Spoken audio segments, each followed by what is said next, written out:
Hello students, I welcome you to the second session of the economy in the February month. In the first session, February first session, we have discussed about the Basel, right? Different things Basel. Then we have discussed about recapitalization of the PSBs. That was not in current affair, but for understanding purposes, we have seen that, and we have seen the recapitalization of the EXIM. So we have discussed recapitalization in the context of the PSB and applied that concept to the EXIM, and we finished with the crowding out effect, right? So in this session, we'll start with the CRR, some very different topics we'll discuss. Right. So starting with the CRR, very basic concept, quantitative monetary policy tool, right? So it was in the news because RBI has exempted bank from maintaining the CRR for the loans that they are given to the MSMEs, which are extended between 31st January and 31st July 2020. Okay, so basically what is the idea? You have to understand that CRR, that is currently 4%, it is calculated on some base. 4% of what? So 4% of the net demand and time liabilities, NDTL. Now doing this reduces this NDTL. So from whatever NDTL will be, this loan amount will be reduced. So the base will be reduced. So for the banks, their CRR amount will be reduced. Getting my point, very easy to understand. The base will be reduced. Okay. At present, CRR is 4% of the NDTL. Right. Some of the features of it. So bank do not earn any interest by parking their money. So they park their money with the RBI. Few of the details. So it is mandated under the RBI Act of 1934. So the entities, we'll discuss what entities are. One of the entity is PSBs, public sector banks. So they are parking money with the RBI, but they are not getting any profit or the interest out of that parked money, right? Okay, then this is the diagram. You should prepare for CRR, SLR, priority sector lending, because these type of questions can be asked. Okay, so CRR, those entities I was talking about, those entities can be your public sector bank or private sector banks. RRB and the cooperative banks also have to maintain CRR, but RBI can prescribe the separate norms for them. So it is not fixed to the that 4%. Then small finance and the payment bank, the differential banks, yes, they have to subscribe to it. NBFCs, no, NBFC don't have to subscribe to the CRR. Okay, right. So please maintain, for example, how we read actually in examination, we read that okay, PSBs have to subscribe to CRR. So just doing this exercise is just the different way of the looking at the same data. So it gives you other avenues to revise the content you already read. Okay. Okay, then. So what is this NDTL, net demand and time liability? Actually, calculation is not very much important, but let us discuss that. So for a bank, it has some time deposits and some demand deposits, right? Time deposits means FD and all. Demand deposit means uh, saving banks and all, right? And this bank also has deposited some money into some other bank in any of the form. So NDTL totally is this plus this minus this. Okay, very easy. So for a bank, for example, they've given with the example, a bank has deposited 5,000 rupees, and it has the uh, other, its total demand and time liability is 10,000. So you will subtract this money minus this money. Okay, this will be your NDTL, right? Next we discuss PN notes, very famous topic of economics, now getting into an obsolete because the P notes investment year, they're hitting the 11-year low, right? Values are decreasing through the PN notes. Earlier PN notes have been a very good big source of the black money in India, black money, hawala and all these things. Okay, so what is this P notes? We'll discuss why the this it is its returns are, oh sorry, the numbers are getting low as well. So P notes are basically, let us understand this is a diagram. So for example, there is an offshore investor who wants to invest in India, someone living in USA and wants to invest in India, but does not want to go through the formalities of registering with SEBI and doing all the filing works and all, right? So what he will do, he will contact one of the registered foreign portfolio investor in India, so HSBC for example. So he will give him money and he will give him the P note, and that money will be invested in the in India in the shares and the bond form. Okay, so P note derives its value from this investment. So that is why it is called a derived instrument. Okay, it does not have any value, its value is derived from this value. So whatever the ups and downs in the stock market will be there, its value will be changed. Okay, the first thing is that. So first advantage is that this person, Mr. The Rock, does not have to come in contact with the authorities of the India, right? Earlier the opportunity was given that the Rock can uh, s- um, give this P notes to Mr. Vin Diesel, and Vin Diesel will give money to him, no issue. So this was allowed earlier, but now if is this to be done, then the government needs to be notified, and this is where the um, catch is. Okay, so let us start. So PN notes, they are the instrument by the registered foreign in FPI or FIA whatever, to oversee investor who wishes to invest in Indian stock market without registering themselves with the market regulator, that is SEBI. Okay, so now the government has put some curbs in. For example, existing FII, if they want to issue P notes, then they must have a separate license, a separate registration. Along with that, as we have discussed before 2016, P note subscriber, they can transfer the instrument to another investor, but now it has to be updated with complete trail of this has to be maintained. So the anonymity part has been reduced. Okay, right, first thing is that. So because of this, and first point is because of this anonymity, P note investments is decreasing in India. Second point is overall FPI investment climate in India is improved. So if you want to invest in India, you don't have to, for example, why earlier people not directly getting into, why they're involving intermediaries, because a lot of ease of doing business was not there. Now the government has improved the ease of doing business. So that is the second point. Third point, overall FPIs are decreasing in India. Why? Because of the global investment climate. Okay, so these are the three reasons why P notes are numbers are decreasing in India. But that is for the main exam. However, I still believe that P notes are not that important question to be asked in the main exam. Right. In 2019, they have asked one question. Let us discuss. Which of the following is issued by a registered foreign portfolio investor to overseas investors who want to be the part of Indian stock market without registering themselves directly? So they want to become part of the Indian stock market, but they do not want to get registered. So the answer will be P notes. Okay, right. So next is insurance. Next topic is insurance intermediaries. What is in the news? Because FDI in the through automatic route have been allowed to it. So those who are the this invest sorry insurance intermediaries, they have been allowed to invest in Indian companies. Okay, you can see here. So government later decisions to ease FDI norm for the insurance sector will enable the foreign brokerage companies, okay, to buy stakes in the Indian company. So when they buy stakes in the Indian company, the same, for example, they will bring in new strategy, new insurance product, because in India one of the problem is insurance gap is a lot. Okay, right, not very important for prelims, so let us move on.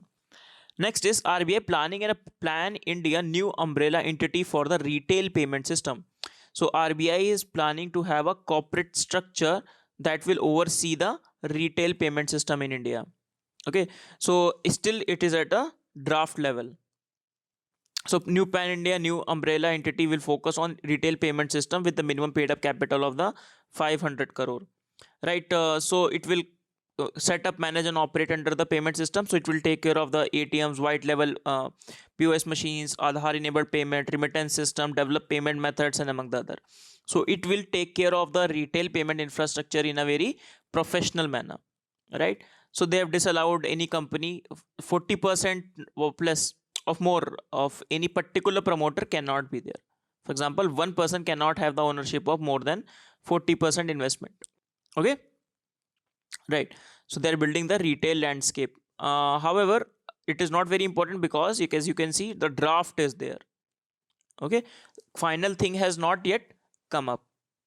Okay, so many of the details and all these things will come up, that will be more relevant when the final thing will be set up by the RBI, because earlier also they proposed something like that, but it didn't went through.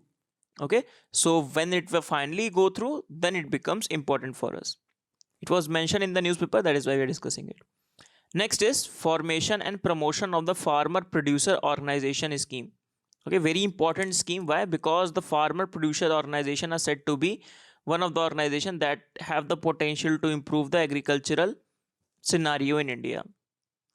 So it's a central sector scheme under Department of Agriculture, Cooperation and the Farmer Welfare, Ministry of Agriculture and Farmer Welfare. So what the objective of the scheme is, they want to have around 10,000 FPOs form over the next of 5 years, from 2019-20 to 23-24. Okay, so what is this FPO, farmer producer organization? So farmer producer organization is basically works like a hybrid between a cooperative and a company.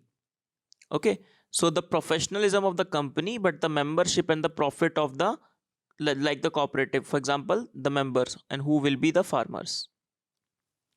So farmers will said to be the owners also, but it will work as a legal entity and work very professionally also. Okay, it is one of the a producer organization where the members are the farmers. So it will be formed by the primary producers, farmer, milk producer, fisherman, rural artisan. So it will be a company. Okay, under a legal entity it will set up. Why the need of this farmer producer organization? The whole point is have a better collective strength. In the case of a better collective strength, their collective bargaining will increase. Okay, so they makes a business sense, they can do collective farming, so consolidation of the land holdings can be there. So when they have organized under a legal entity, when they get organized under a legal entity, then they can do the economy of scale, right? Value addition, value realization. For example, someone can invest money in doing the value addition of the things, right? For example, 6 people come up, 5 people are doing the farming, 6 people has set up the value addition thing, so they'll get more price realization of the product, right? When they are in a group, then the more extension service they can get, more bargaining power they'll have to implement the government scheme. When they go and eliminate the, when they go and invest, or when they go and sell in the APMC, they will not be exploited, right? Then branding for creation and recognition will be there. So this question can be asked in your main exam, that what are the benefits of setting up an FPO, and what are the steps taken by the government of India for promotion of the FPOs, or so that is the point why we need FPOs, right? So the implementation will be by the Small Farmers Agribusiness Consortium, SFAC, then National Cooperative Development Corporation, NCDC, NABARD, and NABARD, right? State can nominate their own implementing agency with the help of the department, right?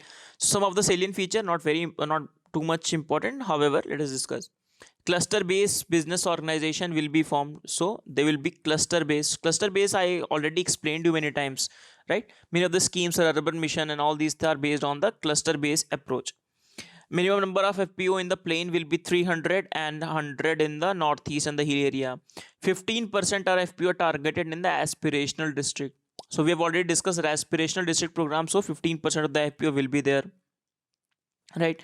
FPO will be promoted under one district, one product cluster to promote specialization and better processing, marketing, and exports by FPO. Okay, so one district, one product will be focused, so that intensive focus to that one product can be given. One product, then value addition to that one product also. Okay, it's not a new concept has been old, but now the government is giving a lot of impetus to the idea of the FPOs. This committee also, Ashok Dalwai committee, which was formed to double the farmers income or to suggest the ways to double the farmers income by 2022, has also suggested that government should come up with the FPO, should promote a lot of FPOs. Okay, other steps taken, for example, they have been integrated with the ENAM, then 100% income exemptions have been given. If you for the any profit that you get from the FPO, you don't have to pay the income tax.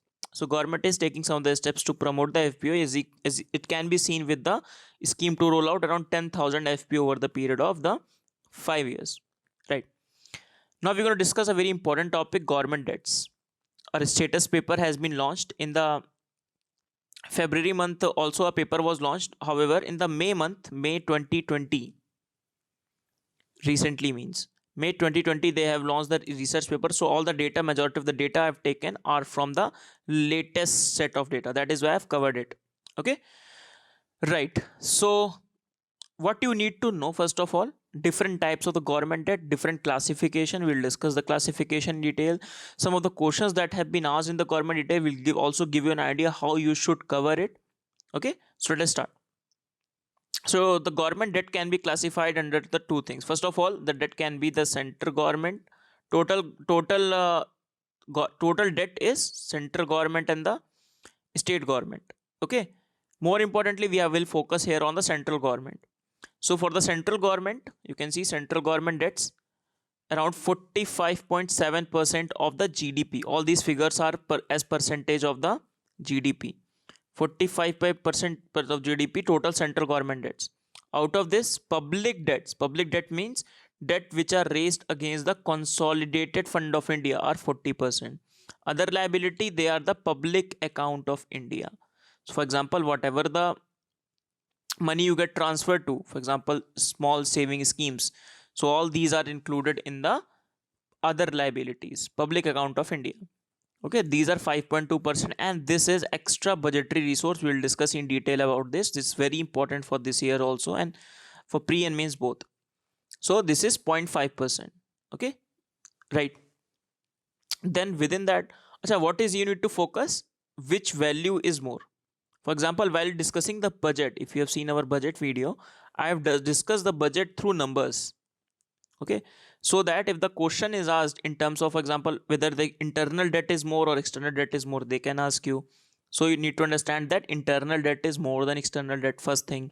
Then whether the marketable debt is more than the non-marketable debt, so it is that. Okay, or they can ask you whether the internal debts they can compare with the other liabilities as well. Okay, so please focus on that, right? So public debt that are against the CFI are divided into internal and external debts. Then internal debts are all again divided into which can be marketable and which cannot be marketable. Okay, marketable means which can be traded again. Okay, right. So for example, first question is which of the components of the internal debt? So internal debt has the following components. So internal debt, we have seen two components: marketable securities and the non-marketable securities. So marketable security includes the treasury bill, dated securities. Okay, and non-marketed bills securities include those securities which are issued to the PSBs and small saving schemes. You can see compensation other bonds. So security issued to the RBI are also included in that. Okay, from where the government gets the money. So all the options are right. So all these parts of the India's internal debt. Okay, right. Now this is the trend you need to understand. The trend is total central government liability as the percentage of the GDP. So this number we have read for 2018-19, 45.7. Now there is no fixed trend. It is neither steadily increasing, neither steadily decreasing. So first of all, you need to remember that. Okay. I don't think any other question is more important. I don't think any other question. The question will be asked on the pattern itself. Okay. Even in the last 3 year or last 5 year, question can be asked. So last 5 year also there is no rising or declining pattern. Now after COVID, the numbers will come. Obviously, every number will shoot up. Similarly, public debt as percent of GDP, also very important figure. Also here you can see you need to remember this 40 figure. Okay, because FRBM NK Singh also says that the central government should maintain it at the 40 only, and this is good. That means okay. So this is the pattern. You can see there is no specific pattern for it, not increasing, not decreasing. Next, so we have discussed about external debt, right? So within the external debt, remember, all the external debt is not of the government. External commercial borrowings done by the companies also become part of the external debt. So external borrowings of the private sector is more than that of government. This is first thing you need to understand. So within the external debt, that is 2.7% of our GDP. Private sector has more to contribute to it than the government sector, right? Secondly, how our external debt is measured. So you can see our currency composition of the external debt. So US dollar around 38% represented in the US dollar, then SDR, IMF currency, then yen, euro, and all this. Okay, so this is our external debt, right? Okay, then so not all the currency is represented through. So for example, 2019 question, let us discuss. Most of the Indian external debt is owned by the government entities. So this is wrong. It is owned by the private entities. Most of the government debt, most of the external debt. Then all of the India's external debt is denominated in US dollar. No, it is not. So both are wrong. Okay, right. Next is off budget financing, and this is that extra 0.5% I was discussing. That is very important. I told you for pre and main exam. So this is off budget financing, it is called. What does this mean? So let us discuss. Let us see with the example. Just one second. Yes, this is example. So for example, there is one budgeting that directly comes from our FRBM targets and that from the budget. This is off budget. For example, they've given a very good example. For example, government sets up an SPV, special purpose vehicle. Government sets it up to construct a bridge. Okay, now the SPV will borrow money. Obviously, it will take money from the banks or any other source from the market to make a bridge. And the guarantee is given by the government. Okay, it is a sovereign guarantee, so the SPV will pay back the money. Okay, but this money, so this is the layer basically arrangement. This is government, this is SPV. It can be its public sector entities. Okay, okay. So the government direct these people to take up the money from the banks and the other thing. So these things are taking money from there. Government directly is not borrowing. So it is not included in government's data, neither the fiscal data nor the parliamentary control. Okay, so SPV will need to government support to meet the interest obligations. So even though the borrowing and the spending is outside the budget, it has an implication on the budget, and for the practical reasons should be included in that document. Okay, however, governments across the world use this to escape the budgetary controls. Okay, and this is where the problem lies. So thus it remains outside the parliamentary control, and it is not counted under the fiscal deficit targets under the FRBM. It is not under the targets of the FRBM. Okay, so this is that. It is used by the government to meet the revenue and the capital requirement outside the budgetary allocation. Now you know what a lot of pressure is on the government to do all these schemes, Pradhan Mantri Awas Yojana and all this. We will see many of the schemes are financed by this route even. Okay, now because of the populist measure, because of the election, government have to spend. Now they also have the limit of the FRBM. So from where they will get the money? They will get money from this off budget financing. Now you can see earlier in 2012 2013 there is no off budget financing, then slowly it is increasing, and 2.5% in the recent 2018-19. This is the data that we are discussing.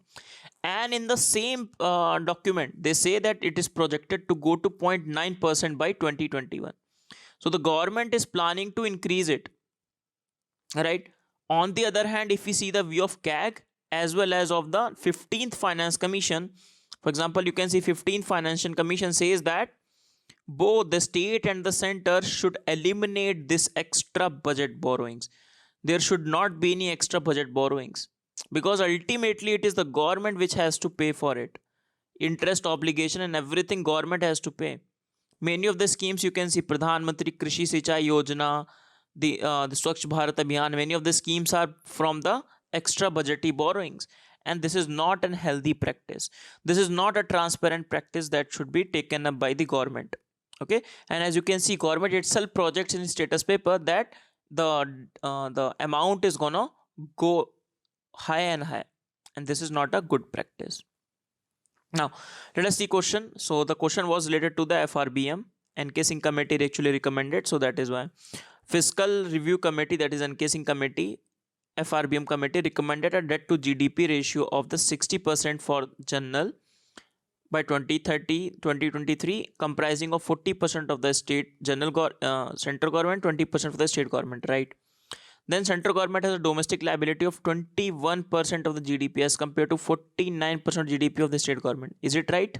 Answer is no. So second option is right. Okay. Then if the second is wrong, then this wrong and this wrong.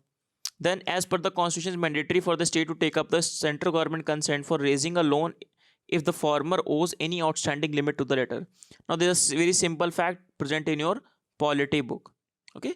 If you see central state relationship, financial relationship, you will find this particular sentence. Okay. And this is right. So option 1 and 3 becomes right.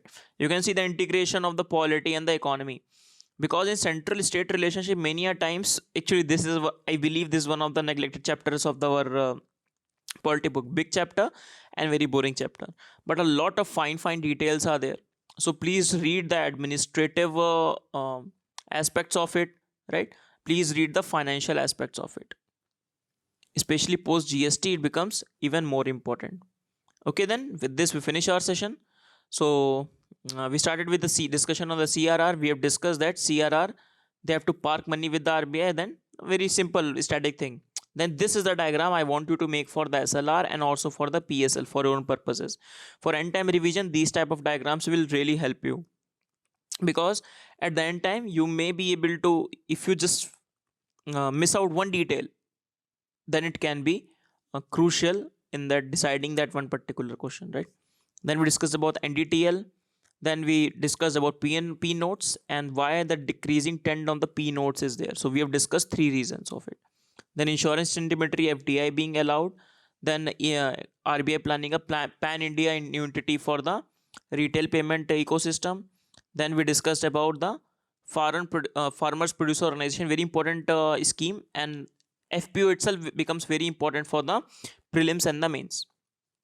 Then we've discussed in detail about this particular central government debts and different classification.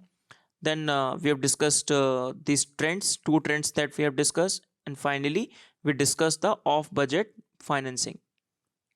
Okay then. So with this, we finish our session. See you in the next class. Just one thing, please, again, as I told you in one of the classes, we have a main answer writing program. It's a wonderful program taken up by very experienced faculty, and we are also evaluating our answers. And you, apart from that, you will get very good content. So you should see it as a content building sessions as well.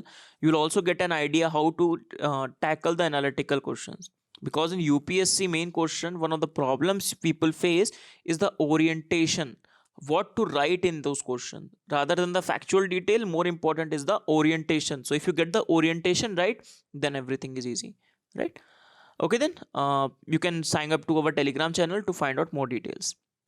So see you in the next class. Bye bye everyone. Thank you.